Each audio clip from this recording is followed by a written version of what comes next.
Hai Sobat Movie semuanya, selamat datang di Movie Digger Channel.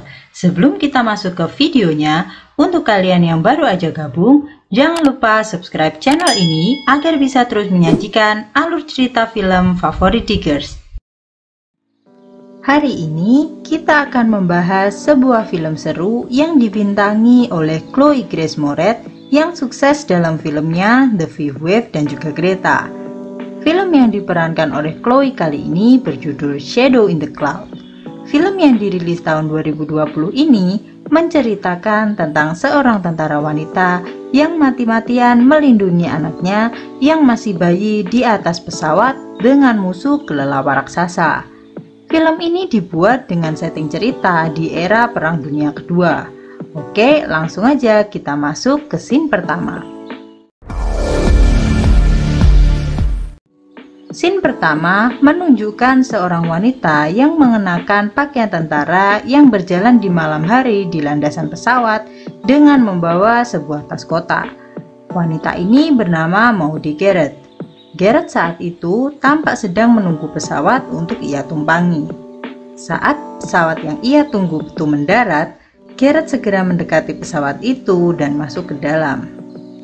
Ia masuk ke dalam pesawat itu dengan membawa surat perintah bahwa ia telah ditugaskan untuk ikut sebagai kru dalam penerbangan itu bersama dengan kru lainnya yang keseluruhannya adalah laki-laki. Kedatangannya yang mencurigakan sempat ditolak oleh salah satu kru yang bernama Taggart, yang bersikukuh mengusirnya dan tidak mengizinkan Garrett yang merupakan seorang wanita untuk ikut dalam pesawat itu. Setelah menerima surat yang diberikan oleh Garrett, Taggart menunjukkan surat perintah itu kepada kapten pesawat. Karena tidak ingin urusan menjadi panjang karena menolak perintah, mereka semua akhirnya menyetujui Garrett ikut dalam penerbangan dengan syarat Garrett harus mau ditempatkan di ruang kendali senjata.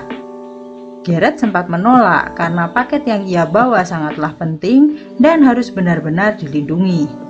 Di tengah perdebatan itu, seorang laki-laki bernama Walter menawarkan bantuan untuk menjaga paket yang dibawa oleh Garrett dan berjanji tidak akan membukanya sesuai dengan perintah. Garrett yang akhirnya merasa yakin dengan tawaran Walter, akhirnya pun menyetujuinya dan masuk ke dalam ruang kendali senjata. Saat sedang mengudara, Garrett sempat melihat sebuah pesawat melintas dekat dengan pesawat mereka, walaupun ia sendiri juga sempat ragu. Garrett saat itu juga mendengarkan percakapan dari para kru pesawat yang sedang riuh membicarakan tentang dirinya. Garrett yang merasa kesal dengan ucapan dan candaan kotor mereka tentang dirinya, membalas ucapan mereka dan memperingatkan mereka untuk memperhatikan ucapan mereka.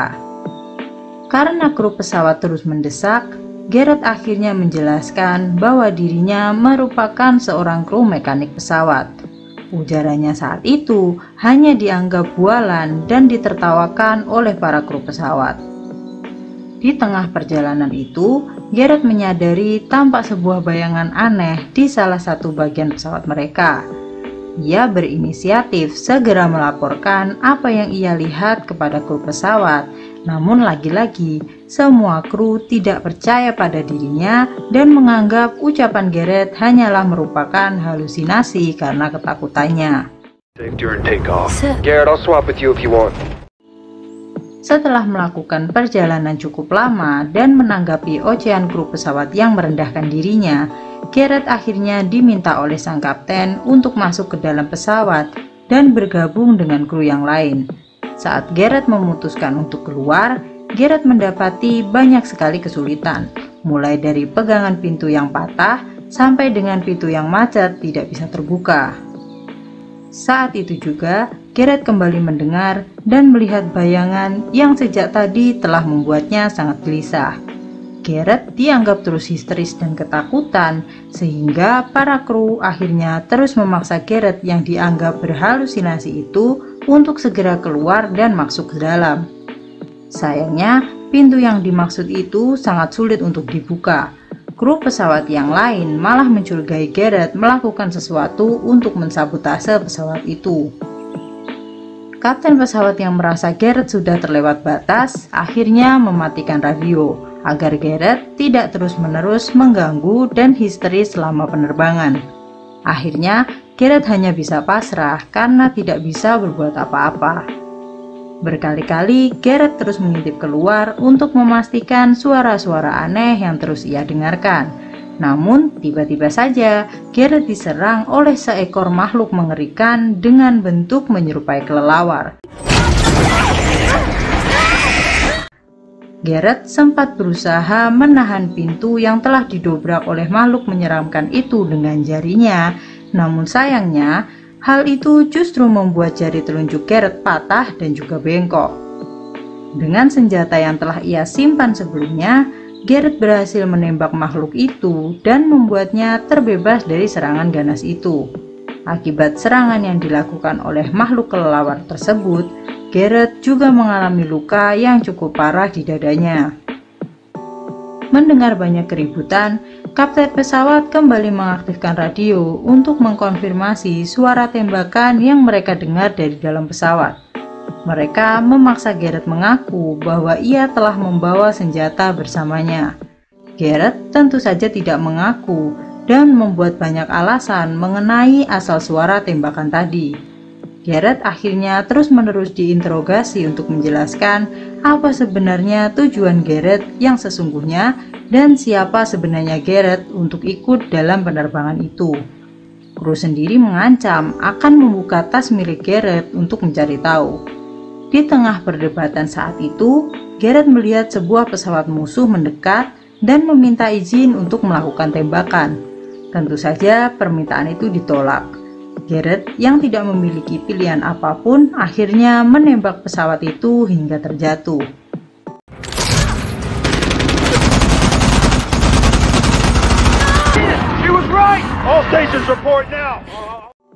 Gareth yang sempat diragukan sejak awal itu membuat para kru pesawat terkejut karena kemampuannya melumpuhkan pesawat lawan dengan jitu. Melihat hal itu, kru pesawat malah semakin menginterogasi Gareth untuk mengakui identitasnya yang sesungguhnya. Gareth tentu saja masih bersikukuh ia adalah prajurit yang diutus oleh Mayor Regard. Saat itu juga, Gareth mengingatkan untuk tidak membuka tas yang ia bawa atau semua kru akan berhadapan dengan Mayor Regard dan juga pengadilan militer. Di sisi lain, tiba-tiba saja salah satu mesin pesawat mengalami kerusakan. Tentu saja makhluk kelelawar tadi adalah satu-satunya penyebab terjadinya kerusakan itu. Makhluk kelelawar yang menyadari keberadaan Gareth berusaha menyerangnya. Namun Gareth menembak ekornya dan membuatnya pergi. Gareth lagi-lagi melaporkan kejadian itu pada kru yang lain, namun tetap saja ia tidak dipercaya. Saat itu, terdapat salah seorang kru pesawat yang bernama Beckel mengaku juga melihat hewan yang sama. Hal itu tentu saja membuat kegaduhan dan perdebatan di antara para kru. Perdebatan itu menghasilkan keputusan untuk membuka tas milik Gareth karena mereka menganggap hal yang dibawa Gareth di dalam tasnya itu mempengaruhi dan merusak pesawat. Walter yang hanya seorang diri menjaga tas itu tidak bisa berbuat banyak dan juga menyerah. Saat tas itu dibuka, isi dari tas itu sangatlah mengejutkan. Terdapat bayi yang baru saja lahir di dalam tas itu. The hell is that? Gotta be fucking kidding. There's a baby. Ternyata bayi yang ada di dalam tas itu merupakan bayi dari Gareth. Walter sempat mengakui bahwa bayi itu adalah bayinya bersama Gareth untuk melindunginya. Gareth akhirnya mengakui bahwa bayi itu adalah anaknya yang ia bawa kabur untuk menjauhi mantan suaminya yang sangat kejam dan kasar.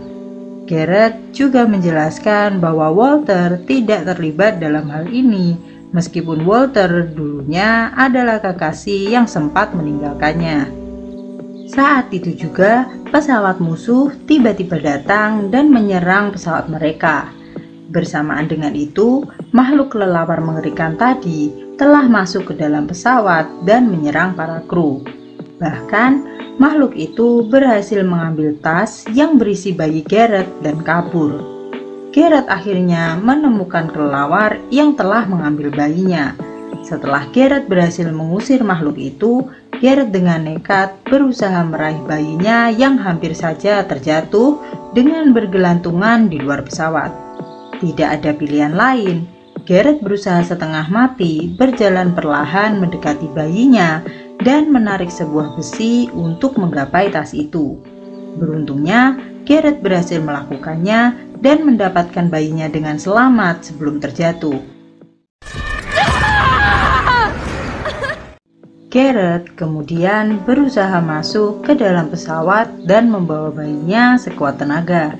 Garrett sempat terjatuh dari pesawat dan terpental lagi ke dalam pesawat setelah pesawat musuh meledak tepat di bawahnya.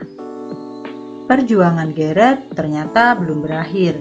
Ia masih harus berhadapan dengan makhluk kelelawar raksasa tadi di dalam pesawat. Garrett menyerang kelelawar yang saat itu sedang menyerang Taggart membabi buta. Taggart pun akhirnya terjatuh bersama kelelawar itu saat mencoba membantu Garrett dan bayinya terhindar dari serangan. Satu persatu anggota kru pesawat itu akhirnya gugur. Sebagian dari mereka meninggal karena serangan kelelawar dan sebagian yang lain meninggal karena tembakan pesawat musuh.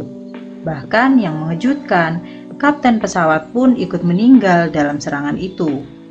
Karena tidak ada pilihan lain, Garrett meminta co-pilot bernama William untuk mendaratkan pesawatnya.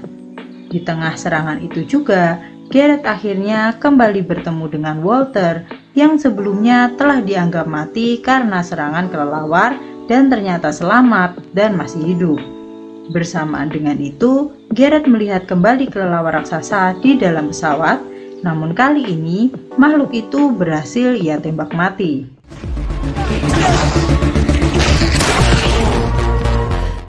Garrett pun akhirnya menyerahkan bayinya pada Walter.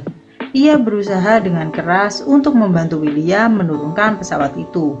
Setelah berjuang setengah mati, mereka akhirnya berhasil mendaratkan pesawatnya dengan paksa. Saat mendarat, Garrett menyadari bahwa tangki pesawat terbakar hebat. Garrett meminta semua kru yang masih hidup untuk segera berlari keluar untuk menyelamatkan diri. Benar saja, pesawat itu akhirnya meledak tidak lama setelah mereka berhasil keluar. Setelah selamat, Garrett dan Walter memeriksa bayi Garrett di dalam tas. Untungnya, bayi tersebut selamat dan juga dalam keadaan yang baik-baik saja. Tiba-tiba saja, secara mengejutkan, kelelawar raksasa tadi kembali muncul dan menarik Walter beserta bayi Garrett. Kali ini, Garrett yang telah cukup lelah akhirnya mengejar dan menyerang kelelawar raksasa itu dengan membabi buta.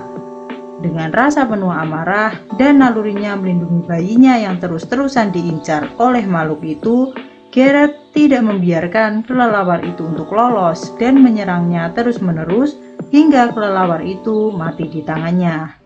Dan filmnya pun akhirnya selesai.